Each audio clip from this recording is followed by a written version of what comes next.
आदरणीय बंधुओं, माताओं व मेरी प्यारी बहनों, राधे राधे। आप सभी का हमारे YouTube चैनल जीवन की धारा पर बहुत बहुत स्वागत है। बंधुओं, आज हम इस वीडियो में पौष मास का महत्व व पौष माह में सुनी जाने वाली कथा सुनेंगे, जिसे सुनने सुनाने से भगवान शिव की कृपा से मनुष्य पापों से मुक्त हो इस लोक के सुखों को भोग अंत में शिव लोक को पाता है। कथा सुनने के बाद यदि आप हमारे चैनल पर नए हैं तो कृपया हमारे चैनल को सब्सक्राइब करें, बेल आइकन को प्रेस करें ताकि हमारी वीडियो की नोटिफिकेशन सबसे पहले आप तक पहुंचे। वीडियो को शेयर व लाइक भी जरूर करें। एक बार देव ऋषि नारद जी भ्रमण करते हुए धर्मराज युधिष्ठिर की सभा में पहुंचे। नारद जी को आया देख धर्मराज युधिष्ठिर ने अपने सिंहासन से उठकर उन्हें प्रणाम किया। वे बैठने को आसन दिया। धर्मराज युधिष्ठिर कहने लगे, हे महात्मन, आप भूत, भविष्य और वर्तमान तीनों कालों की वार्ता को जानने वाले हैं। सो कृपा कर यह बताइए कि पौष माह में स्नान, दान, व्रत आदि करने से मनुष्य को क्या फल मिलता है? इस माह में किस किस देवता की पूजा की जाती है और उस पूजा से किस फल की प्राप्ति होती है? कृपया आप मुझे विस्तार से बताएं। धर्मराज युधिष्ठिर की बात सुनकर नारद जी कहने लगे, हे राजन, इस मास में स्नान करने वालों को चाहिए कि प्रातः ब्रह्म मुहूर्त में उठकर शौच, स्नान आदि से निवृत्त होकर नित्य नियम करके षोडशोपचार विधि से भगवान का पूजन करें। स्नान करने वाले को ब्रह्मचर्य का पालन करते हुए दूसरे की निंदा चुगली से बचना चाहिए, असत्य नहीं बोलना चाहिए, दुष्टों की संगति नहीं करनी चाहिए, सदैव सदाचारी पुरुषों की संगति में रहना चाहिए। नारद जी कहने लगे, हे राजन, जो मनुष्य इस मास में नियमों का पालन करते हुए सदाचार से अपना समय व्यतीत करता है, वह परम ज्ञान को प्राप्त होकर जीवन मरण के चक्कर से मुक्त हो जाता है। उसके लिए मोक्ष का द्वार खुल जाता है। हे राजन, पौष मास में भगवान विष्णु और भगवान शिव दोनों का ही पूजन होता है। भगवान विष्णु का षोडशोपचार विधि से पूजन करने वाला मनुष्य अगले जन्म में राजा के घर जन्म लेता है। वह भगवान शिव को जल दूध अर्पित करने वाला इस पृथ्वी लोक के सभी सुखों को भोगकर अंत में शिव लोक को जाता है। इतना कहकर नारद जी बोले, हे राजन, इस संबंध में मैं तुम्हें एक प्राचीन इतिहास सुनाता हूँ, सुनो। प्राचीन समय की बात है। एक ब्राह्मण पुत्र जिसका नाम वासुदेव था, बुरी संगत में फंसकर अत्यंत दुराचारी हो गया और नित्य ही पाप कर्म करने लगा।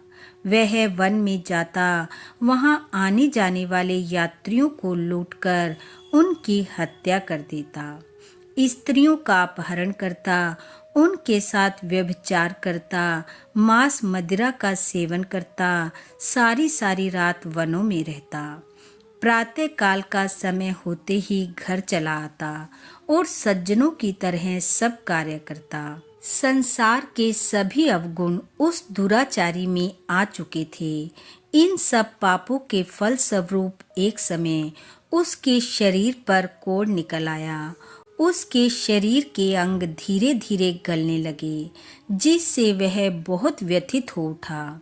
उसके परिवार वालों ने भी उसे घर से निकाल दिया। जो कुछ थोड़ा बहुत धन उसके पास था, वह भी समाप्त हो चुका था। अब वह भिक्षावृत्ति कर अपना गुजारा चलाने लगा।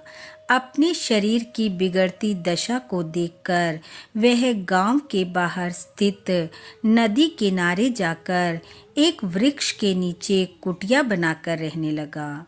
वहां पर उसे जो जैसी भिक्षा दे जाता, उसी से वह अपनी भूख मिटाता। और इस प्रकार वहाँ रहते हुए उसे कुछ काल बीत गया। वह नित्य प्रति नदी से जल लाता और कुटी के पास पड़ी हुई एक शिला पर रख देता। जब वह जल शिला पर रखता तो कुछ जल उसके हाथ से उस शिला पर गिर जाता। यह उसका नित्य का कर्म था। इस प्रकार एक समय पौष मास आ गया और वह इसी प्रकार कार्य करता रहा। पौष मास पूरा होने को आया। पूर्णिमा का दिन था। वह नदी पर गया, स्नान किया, जल लाया, शिला पर रखा। जल शिला पर गिरा और कुछ समय बाद ही उसके प्राण उसके शरीर से निकल गए। उसी समय यमराज के दूत उसके सूक्ष्म शरीर को पाश में बांधकर ले जाने के लिए आ गए कि सहसा आकाश से एक सुंदर विमान उतरा और उनमें से शिव दूतों ने उतरकर यमदूतों से कहा, यह नरक में नहीं जा सकता, इसने पुण्य का एक बहुत बड़ा कार्य किया है। यमदूत कहने लगे, इसने आयु पर्यंत बड़े बड़े पाप के कार्य किए हैं, कोई धर्म का कार्य नहीं किया, अतः यह नरक में ही जाने के योग्य है। यमदूतों की बात सुनकर शिवदूत कहने लगे, इसने पौष मास में भगवान शिव पर जल चढ़ाया है। यह शिला जो तुम देख रहे हो यह शिवलिंग है जो कि बहुत दिनों से यहाँ विराजमान है। इस भेद को कोई नहीं जानता था, इस कारण इसकी पूजा नहीं होती थी।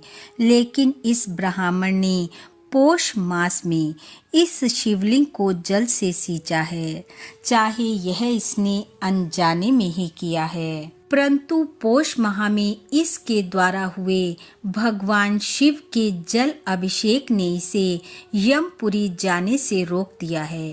अब यह शिवलोक को जाएगा। यह कहकर भगवान शिव के दूत उस ब्राह्मण पुत्र वासुदेव को विमान में बिठाकर शिवलोक को ले गए। यह कहकर नारद जी बोले, हे राजन, इस प्रकार मनुष्य को पौष माह में भगवान विष्णु व भगवान शिव का पूजन अवश्य करना चाहिए और भगवान से प्रार्थना करनी चाहिए कि हे प्रभु, मेरे सब पापों का नाश करिए और मुझ दीन पर कृपा करिए, जिससे मैं मोक्ष पद को प्राप्त हो जाऊं। इस प्रकार धर्मराज युधिष्ठिर को पौष मास का महत्व सुनाकर नारद जी नारायण नारायण करते हुए अपने लोक की ओर चल पड़े। बोलो विष्णु भगवान की जय, बोलो महादेव भगवान की जय। बंधुओं, भगवान श्री हरि व भगवान महादेव की कृपा आप व आपके परिवार पर सदैव बनी रहे। आपका घर आंगन खुशियों से महकता रहे। इन्हीं शुभकामनाओं के साथ आप सबका बहुत बहुत धन्यवाद। राधे राधे।